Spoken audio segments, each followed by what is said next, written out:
In Mexico, in the year 2000, a huge bird-like creature came from the more mountainous region and flew towards the ocean. Its wingspan was about 30 to 40 feet.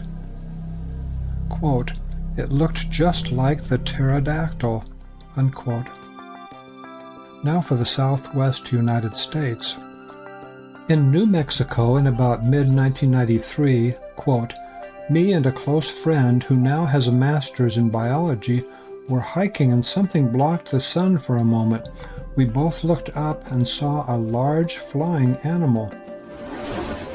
It had a 20 to 30 foot wingspan. It had a long tail with a seeming spike at the end," unquote. Also on video number 1 is a sighting in Texas. Quote, "A co-worker and I witnessed what we are positive was a Ropen or pterosaur. However, it was extremely large with a tail and a wingspan of around 20 feet. We continue video number 1 with a sighting in southern Louisiana. In the words of an eyewitness, Ryan Causey, quote, "I broke down in a van on the bridge to New Orleans when I saw an enormous creature flying not too far away from me, taking up more than half the size of the interstate," unquote. Now for a sighting in Mississippi.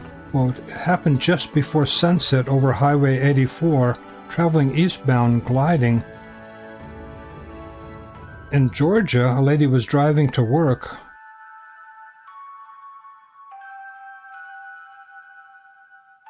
Quote, "On August 27th, I woke up very early, so I decided to get to work early. I had come through a section of pasture. Suddenly, an animal flew out from my right. Alone in the car, I shouted out, 'What is that?' Later, she drew this.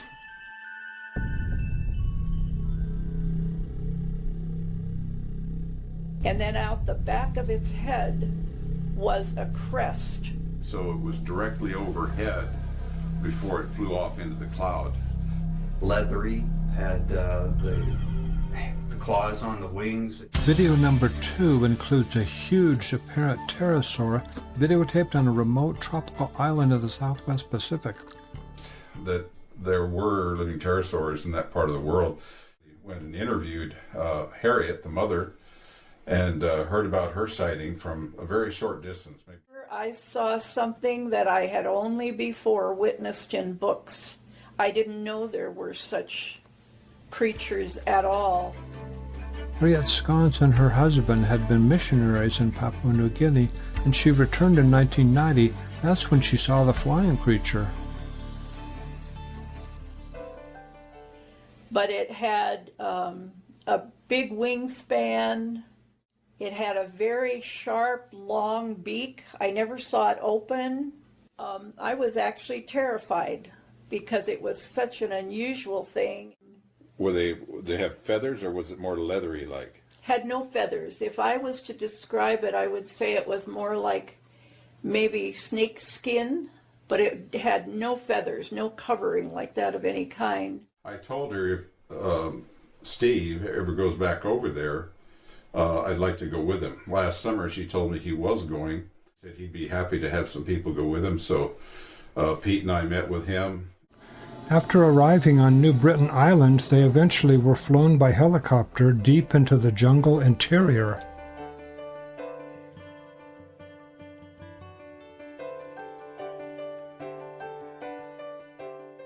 I thought we ought to look for an observation point. So I got up on the grade and went up, and I found an area that looked like would work. I took the camera. On March 25th, we had a pretty momentous occasion. You were sick that day. Well, I was in my hammock and I heard big bird, and I came out, I grabbed the camera, I looked up into the sky and I saw it almost right away. It was almost directly above me. It was large, larger than any of the eagles or any of the other birds that we'd seen. Leathery, had the claws on the wing. I saw the animal and I was just stunned.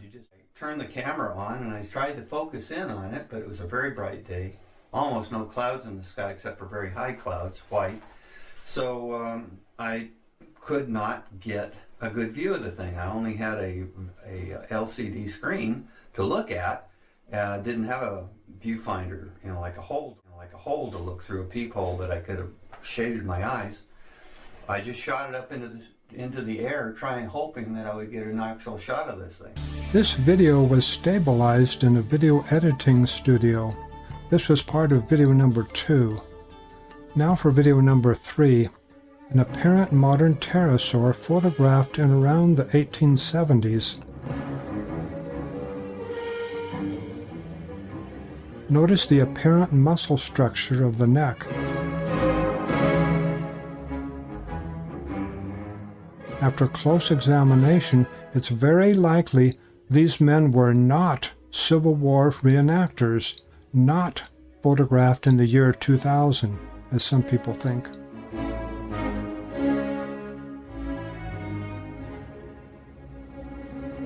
This is from the American Civil War. Notice the oval belt buckles on common Union soldiers. This apparently old photo is called PTP, and these common soldiers have rectangular belt buckles, not one exception.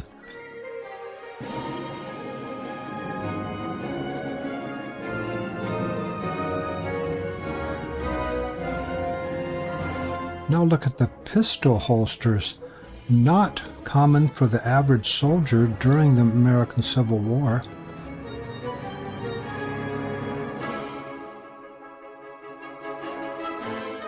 One is left-handed, which is statistically significant. That means this did not come from a TV show.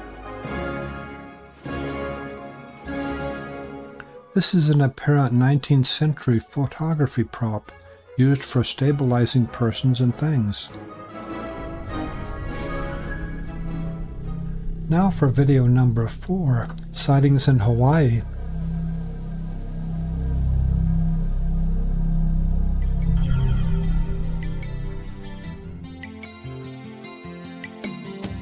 We begin with an encounter in 2016.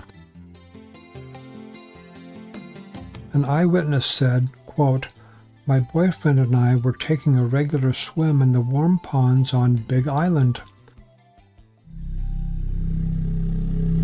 I looked in the sky and noticed a giant flying bat-like creature. My boyfriend looked up and his jaw dropped. His eyes opened wide. It had very unusual triangle-shaped flesh leading up to its feet and a huge wingspan." Now for another sighting in Hawaii. Brian was about 5 years old with his mom. The bird without feathers was, quote, "the size of a small airplane." Video number 4, sighting number 3, quote, "We were driving back home after visiting the Mauna Kea Visitor Center.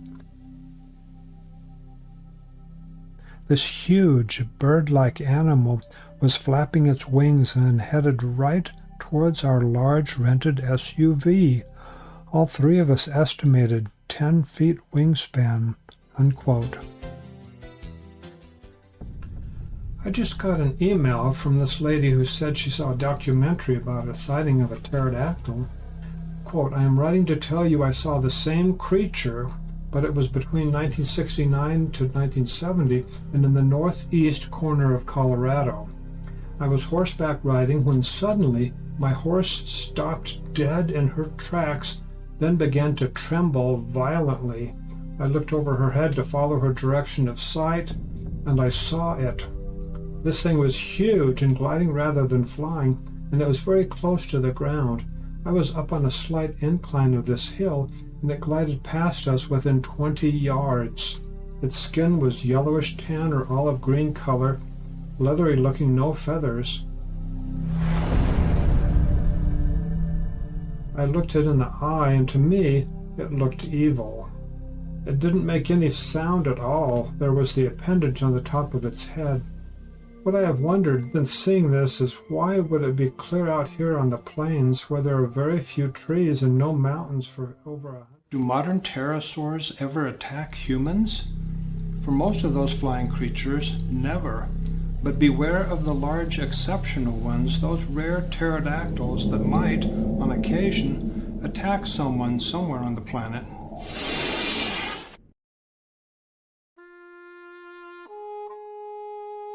This is a memorial for a fisherman who died many years ago on a small island in northern Papua New Guinea.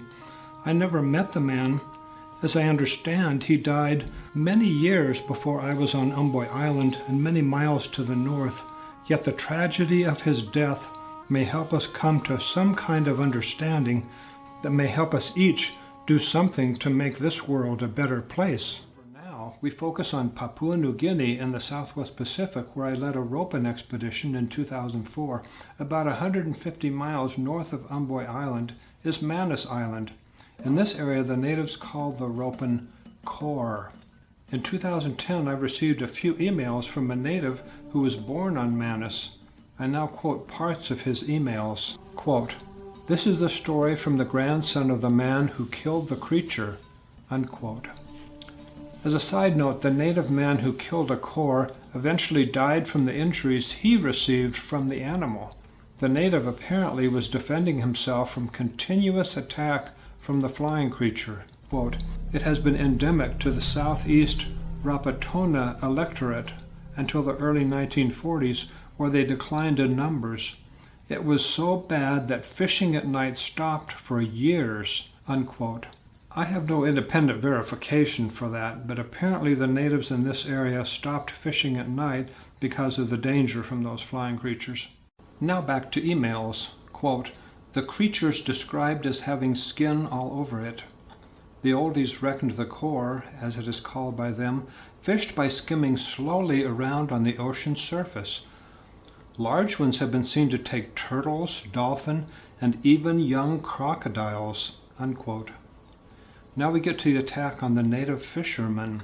Quote, "This story is from the early 60s, the last death reported by this creature. The native of Tandul village, Pack Island, went fishing and was attacked.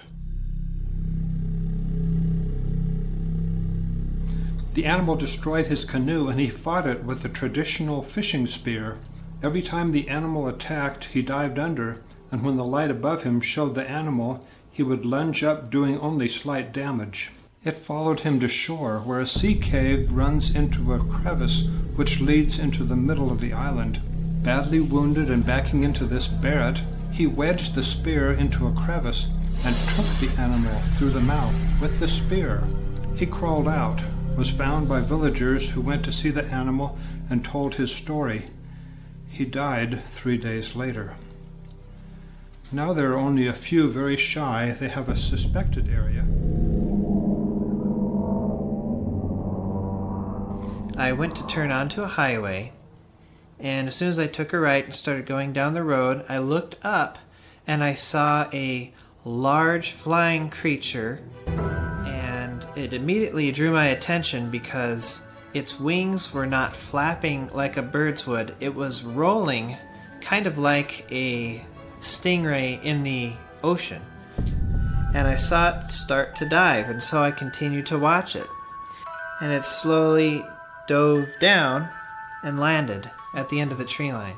And then when it went to dive down by the tree line, I noticed that there was a long tail with a bulb at the end of it, and I kept double checking to make sure, and I'm like, that has to be a tail.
On about September 25th, 2021, I'd phoned Alex Salinas and talked with him.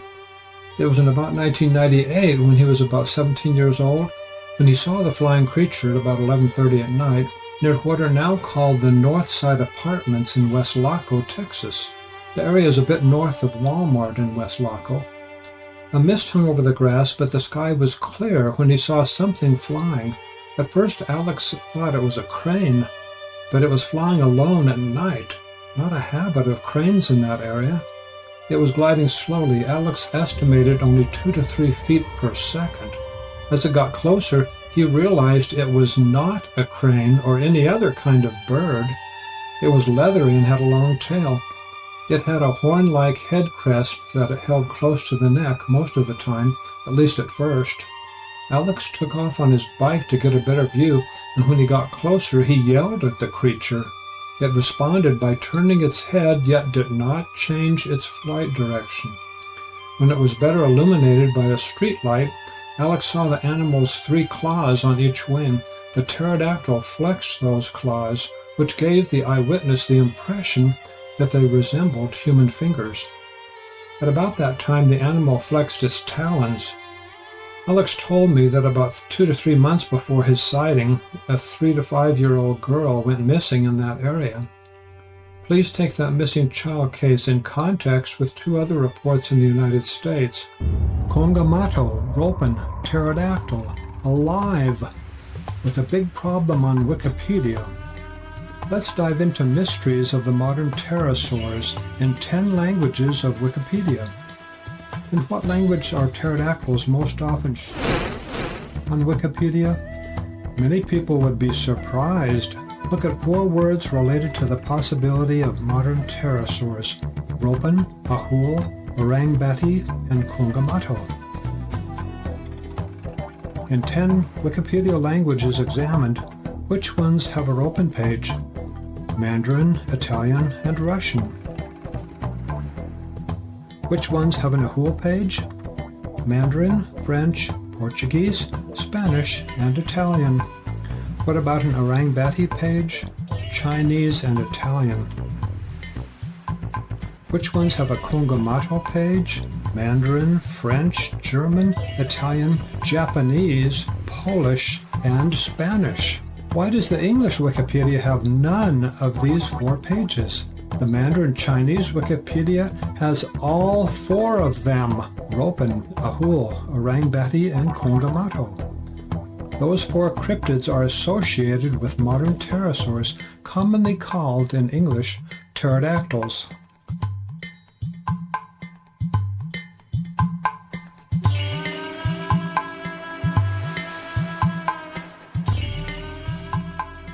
Is it because it only deals with verified real living things? Then why does the English version of Wikipedia have such a huge page on Santa Claus? Why does it have a page on the bunyip? Why does it have such a huge page on fairies?